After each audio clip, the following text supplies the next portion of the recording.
Conflicto en el campus. Una generación que no aprendió a rendirse. Este es un podcast de la Comisión para el Esclarecimiento de la Verdad, la Convivencia y la No Repetición, un proyecto radiofónico que busca visibilizar los impactos que la guerra y los actores armados ocasionaron a las universidades públicas del Caribe al ser estigmatizadas y los miembros de su comunidad victimizados. También busca mostrar la complejidad y las afectaciones producidas por los actores armados que convirtieron un espacio de deliberación y democracia como la universidad pública en un escenario de persecución, violencia y autoritarismo. En un esfuerzo por reconocer la dignidad de las víctimas y el profundo coste social que conllevó su pérdida para el libre ejercicio de la organización, la expresión de opiniones y de la movilización social en la región.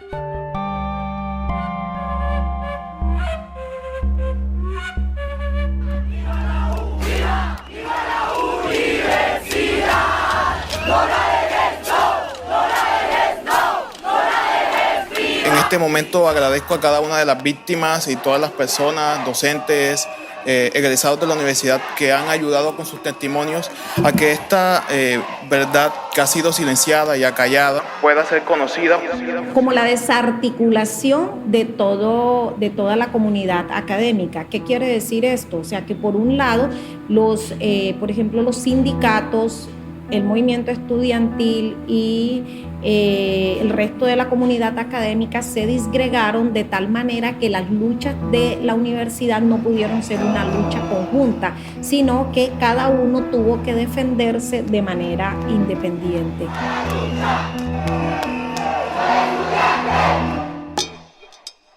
Finales de los años 80, una gran movilización se da entre las ciudades de Sincelejo y Montería. Docentes, empleados y estudiantes exigían garantías frente a la precaria situación presupuestal y económica de la Universidad de Sucre. La marcha fue notoria a nivel nacional y logró un apoyo económico que permitió seguir el funcionamiento administrativo de la institución. Sin embargo, debido a la duración del paro estudiantil, ese semestre fue cancelado. El movimiento estudiantil de las universidades públicas en Colombia se ha caracterizado por el pensamiento crítico de sus integrantes, procurando la defensa de los derechos y haciendo exigencias de causas comunes a diversos sectores de la sociedad, particularmente en contra de políticas privatizadoras y de desfinanciación, que amenazan constantemente la integridad de las instituciones.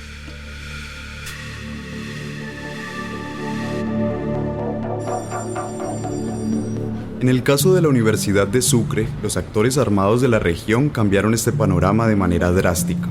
En este episodio escucharemos las experiencias de algunos estudiantes y profesores que vivieron una de las épocas más violentas del conflicto dentro de las universidades, bajo el dominio de grupos paramilitares.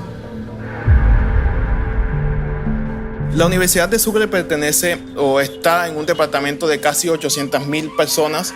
Fue fundada en el año de 1977, cuando el departamento solo tenía 12 años de haberse independizado del departamento de Bolívar.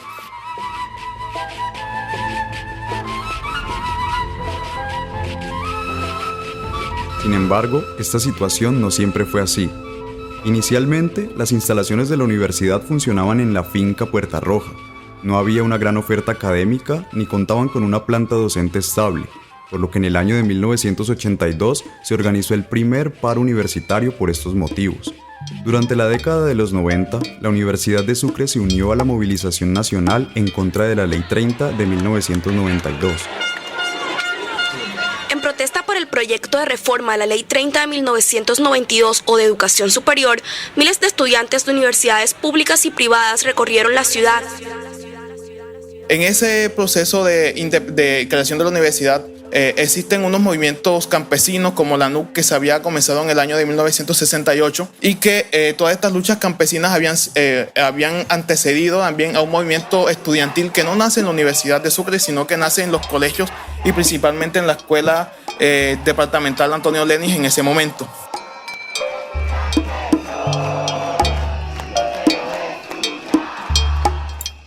Había un vínculo y un trabajo muy fuerte con la escuela secundaria, el Antonio Lenis y el Colegio Araujo, que eran, como le decían aquí, los tirapiedra, pero y algunos de estos muchachos que estuvieron en el movimiento estudiantil en la secundaria pasaron a la universidad y algunos de ellos terminaron en algunas guerrillas, pero no necesariamente podemos decir que hubo infiltración en la guerrilla. El activismo y militancia en organizaciones políticas como el Partido Comunista de Colombia, marxista-leninista, PSC-ML, llevó a que algunos estudiantes en la década de los 80 ingresaran a las filas de guerrillas como las FARC-EP y el EPL, que para esta época hacían presencia en las zonas rurales de la región. Aún así, no se encontraron hechos relacionados a la incursión y presencia de guerrillas en la universidad. La infiltración de grupos armados en la institución vino poco después, con frentes paramilitares como las Autodefensas Campesinas de Córdoba y Urabá y las Autodefensas Unidas de Colombia.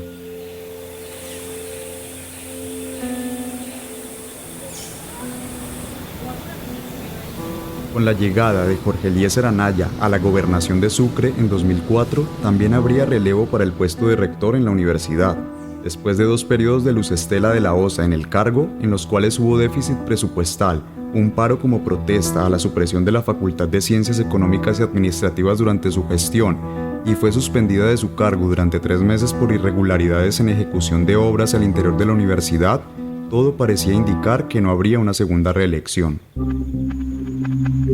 En su lugar, las apuestas estaban por Rafael Peralta, director de investigaciones de la Corporación Universitaria del Caribe y recomendado político del gobernador Jorge Anaya, pero el movimiento estudiantil no estaba de acuerdo con su elección.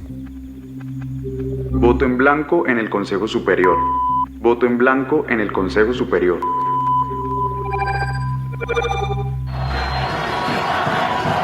Vergara, de acuerdo con la versión de los estudiantes de la época, desconocería la decisión del estudiantado y daría su voto a Peralta, quien sería elegido como rector durante los años 2004 y 2010. En la Universidad de Sucre pasó algo que es inédito, y es que el movimiento estudiantil también sirvió como agente de violencia, porque fue liderado por personas que tenían cercanía política y de familia con los grupos armados que estaban en la zona, principalmente con las autodefensas. Rafael Peralta fue recibido con un paro en rechazo a la forma en que se dio su elección. Entre las exigencias estaba la renuncia del representante Vicente Vergara por no velar por los intereses de la comunidad estudiantil. Hubo huelga de hambre y estudiantes encadenados. El motivo del descontento era porque consideraban a Rafael Peralta cuota política del gobernador Anaya, como parte del proyecto paramilitar que se fortalecía en el departamento.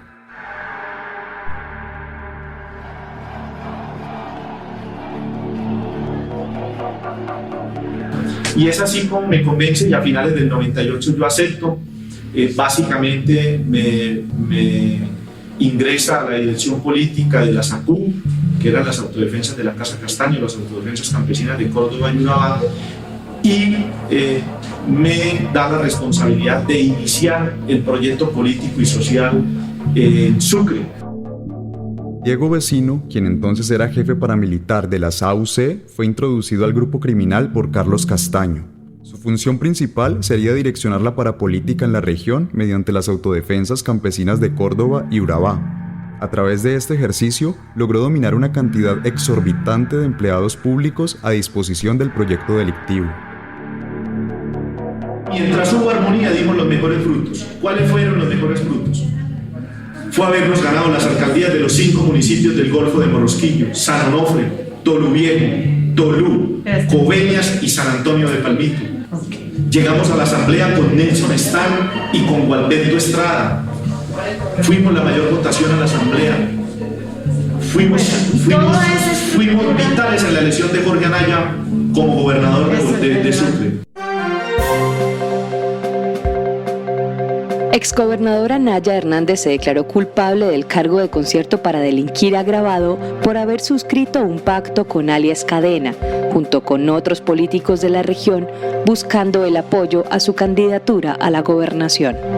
A cambio, admitió el exgobernador, le permitió al grupo paramilitar participar en la administración departamental y disponer del presupuesto.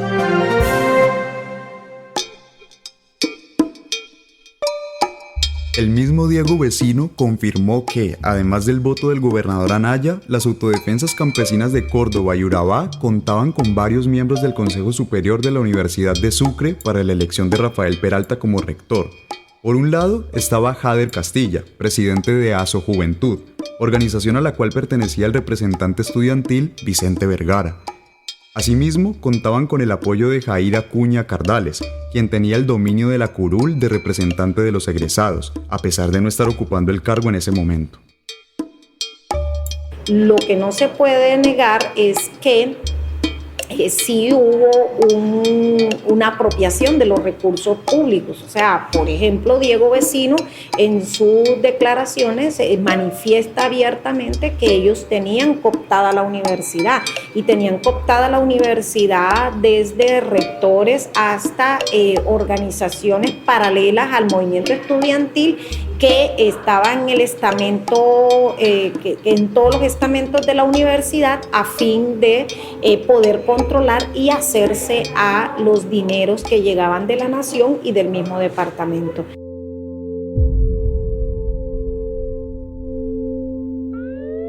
La infiltración de actores armados en la Universidad de Sucre generó graves violaciones a los derechos humanos, atropellos contra los miembros de la comunidad universitaria con amenazas, estigmatizaciones y persecución. También impactaron en el patrimonio de la institución, al igual que sus procesos organizativos y pedagógicos.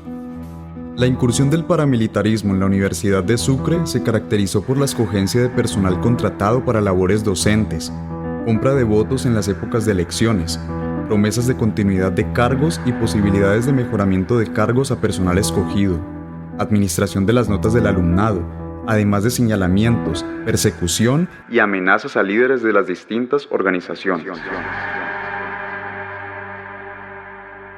Bueno, la violencia en la Universidad de Sucre fue diferente a la violencia que ocurrió en otras universidades del Caribe. Y la victimización que ocurrió contra el movimiento estudiantil y contra los estudiantes obedeció principalmente a un control sobre el ejercicio político de los grupos estudiantiles, del movimiento estudiantil. Una de las maneras de operar de esta organización paramilitar era utilizar el estigma de guerrillero hacia cualquier persona que se opusiera a sus ideales de ultraderecha. Comienza un ciclo de persecución principalmente, antecedido de un ciclo de estigmatizaciones a cada uno de esos estudiantes que pertenecen a la plataforma política, principalmente a la CEU, que es como digamos el movimiento estudiantil más importante de la universidad en ese entonces, en la década del 96, y con la CEU llega o está también la JUCO, que son las plataformas estudiantiles más con los estudiantes más amenazados. Entonces ahí tenemos estudiantes que fueron amenazados, estigmatizados, violentados. Todo esto buscó el debilitamiento de cada una de esas plataformas estudiantiles, que al final se logró en la década de los 2000, cuando casi todos los liderazgos que estaban en esa época tienen que irse a la ciudad de Bogotá o a unas ciudades cercanas buscando la protección de sus vidas y la protección de su familia. ¿Cuáles fueron los daños que esto generó en la comunidad estudiantil y particularmente en el movimiento estudiantil? Definitivamente afectó la democracia, la construcción de ejercicios democráticos al interior de la universidad. Por andar denunciando y cuestionando a 2 miembros del Consejo Superior estoy amenazado. Fundamentalmente lo que se quiso implantar en el territorio frente al movimiento estudiantil fue definitivamente el miedo, impedir que el movimiento se organizara, que el movimiento pudiera agenciar, que el movimiento pudiera discutir por lo menos algunas leyes, y que el movimiento se articulara con los otros movimientos del resto del Caribe y del resto de la nación. Sí, hubo panfletos, fundamentalmente llamadas, ¿no? Hubo amedrentamientos personales, en las casas nuestras iba gente. El mototaxismo en esa época no estaba masificado como hoy en día o como los últimos años, ¿no? Y entonces hubo gente que iba a la casa para amedrantarnos, nos llamaban a nuestros familiares, llamaban a nuestros hermanos, a nuestras mamás.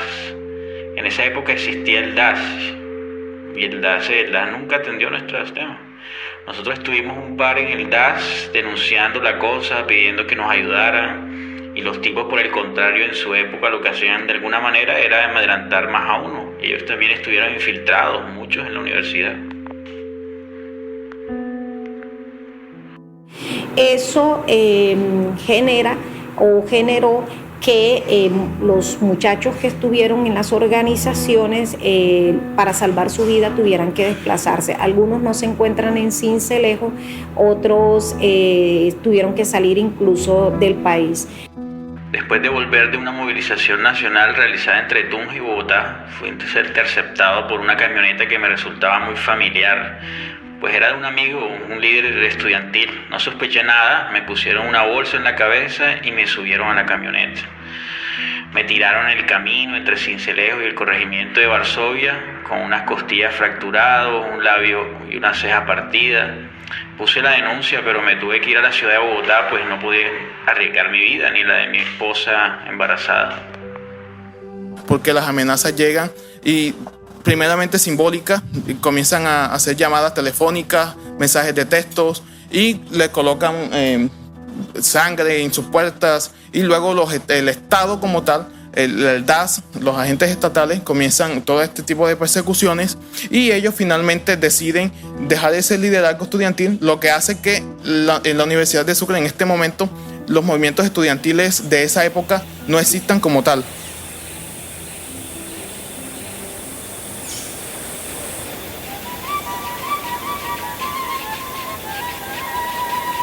La universidad, que debería ser un espacio seguro en el que cada individuo pueda desarrollar sus ideas y su pensamiento crítico, se había convertido en un campo de batalla para estos jóvenes, que por pensar distinto a la mayoría, debían preocuparse más por salvaguardar su vida que por recibir una educación integral y digna.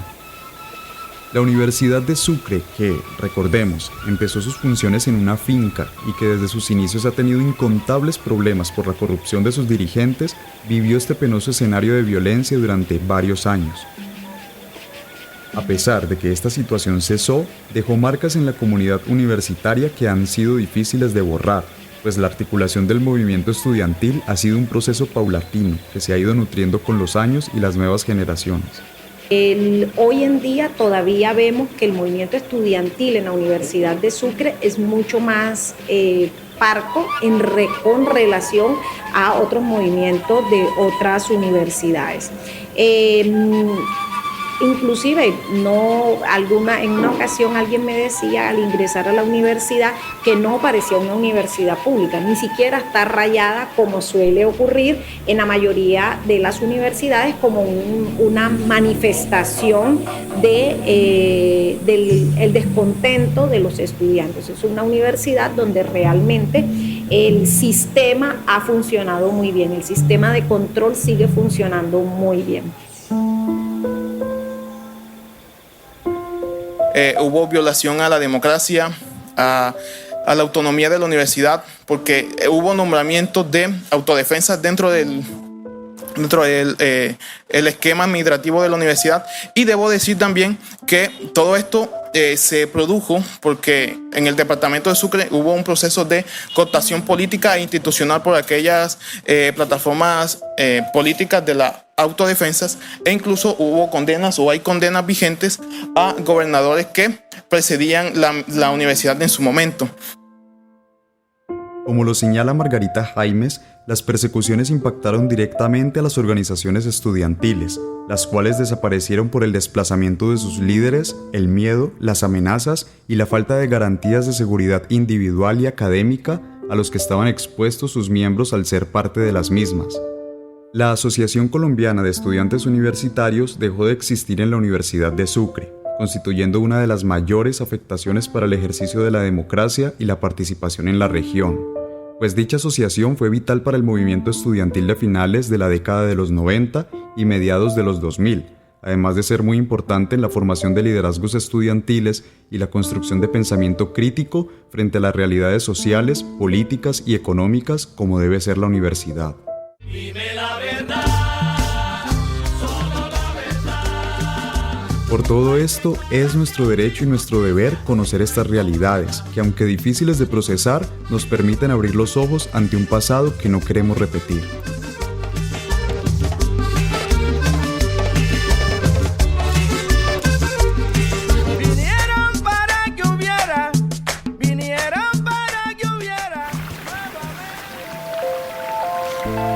Conflicto en el campus, una generación que no aprendió a rendirse.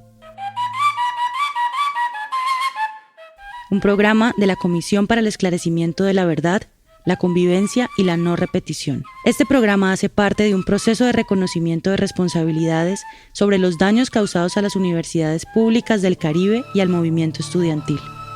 En alianza con el Centro Internacional para la Justicia Transicional, los equipos de informes de las universidades del Caribe colombiano y el Grupo de Investigación Conflicto y Relaciones Internacionales de la Universidad del Magdalena. Con el apoyo del Instituto de Estudios Interculturales de la Universidad Javeriana Cali. Una producción radial del colectivo Noise Radio.